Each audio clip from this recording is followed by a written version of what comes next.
Greetings again, everybody. Today I'm here to talk to you about a film from Paramount Pictures from 1940, or could be 1941, but 40 or 41, called The Mad Doctor, starring Basil Rathbone, Ellen Drew, and John Howard, and also Martin Kosleck.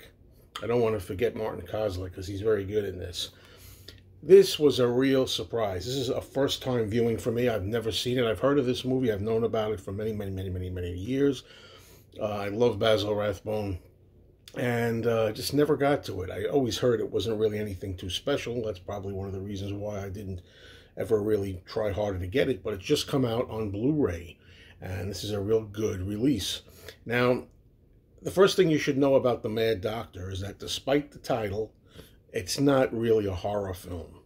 Okay, so for horror purists out there, don't expect a full-fledged horror film, although it's got some elements in there that could loosely be interpreted as horror. It's more like a heavy drama, a thriller, okay?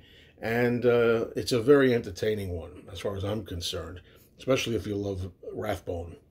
Now, right away from the beginning, I was hooked because the credit sequence is one of the most impressive credit sequences I've ever seen. And it takes place in the beginning in kind of an atmosphere of horror. You would think in the first like 5 minutes or so you got a full-fledged horror film here because you have thunder and lightning and rain and storms at night. And the credit sequence, the way it has rain coming down, and the rain manages to roll off the letters of the credits that are in 3D, it looks like almost. You know, they come out at you. Is really impressive and something to behold, I thought. So I like that right away. This story is very similar to a movie that I also like very much, that Basil Rathbone was in. It's a movie from 1937, so it's a few years before this one, that was directed by Roland V. Lee, the same guy who directed Son of Frankenstein with Rathbone. And it was called Love from a Stranger. And in that particular story, Rathbone played a really unhinged, suave ladies' man who just happened to be a serial killer too. And this is similar to that. So as much as I loved Love from a Stranger, I really knew I was going to enjoy this somewhat when I got down to it. Because he plays a psychiatrist who's already knocked off 2 or 3 wives. He marries women for their money and, finishes them off.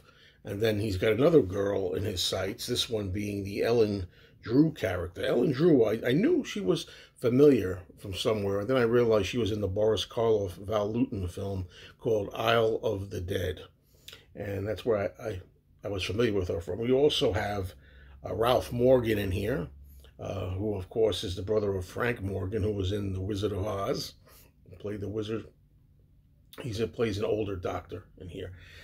So, what can I say here? As I say, it's more of a heavy thriller, but it keeps you interested from beginning to end, or it did me. And there were some plot holes. There's some twists and turns and things in there. However, I like the way I kept interested. I really was into it.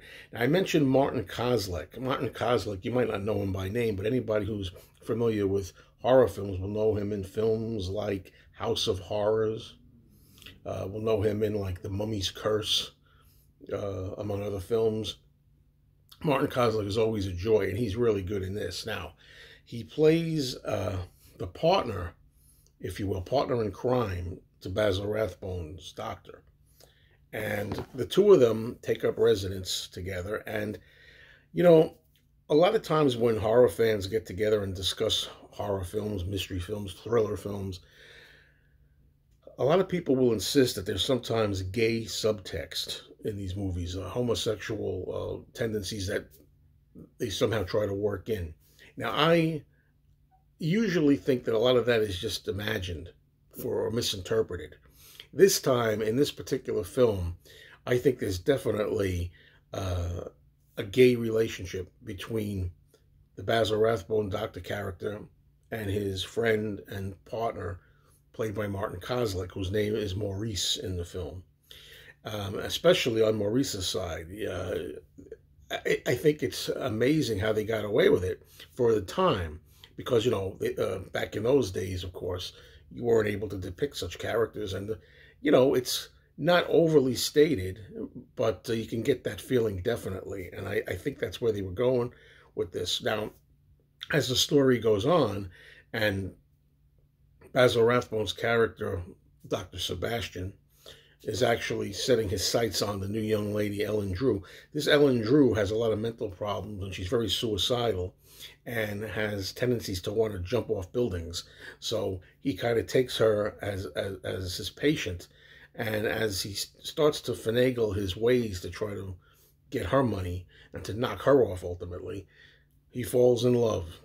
So that's what basically happens here. He falls in love, and of course his partner, Martin Kosleck's Maurice, feels a little spurned at times. And that's all I'll say at this point about the movie. I think it's understandable why this is such an elusive film, probably because of the fact that it deals with suicide elements. And I won't say too much more about that. And it also deals with a possible homosexual relationship. And in 1940, those were things that I don't really think they really wanted to put out in the open too much. In fact, I know they didn't. So it's a very interesting film. I highly recommend it. Pick it up. And I also highly recommend the film I talked about 3 years before this one, Love from a Stranger. This film called The Mad Doctor really does it an injustice. It's not a cheap mad scientist film. It was called this, obviously, to get people interested, horror fans interested, to be able to sell it, to bill it stronger. But as I say, it's a thriller more than anything. And I'm told, from what I understand, that the original title for this was going to be A Date with Destiny, or just simply Destiny.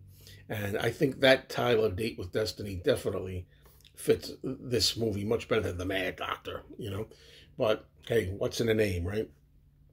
I highly recommend it. But out of 4 stars, I'm going to give it a solid 3. 3 meaning good. It's a good movie. Thanks, everybody.